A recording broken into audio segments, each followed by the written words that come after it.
So Tristan, you're a bit of a legend when it comes to GembaDocs and showing us how it's done. Tell us, what have you done here with your committee by board? We've got daily, weekly, monthly, quarterly tasks.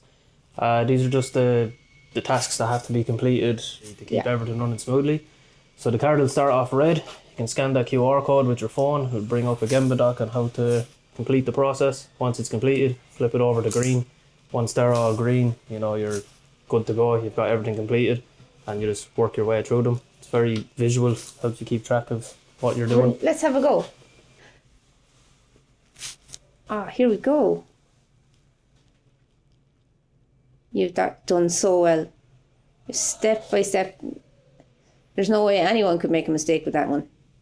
Actually, I can testify because we did it here one day. Myself and Kevin came down and did dispatch, and your GembaDocs were just top class. No stone was left unturned, so you've done such a good job on them. That's the main point of it. It's not really for me, it's for if someone is to step into my role, they can do it. I know what I'm doing, it's for other people to be able to follow the process. And the visuals Everything's are great. done same standard every time.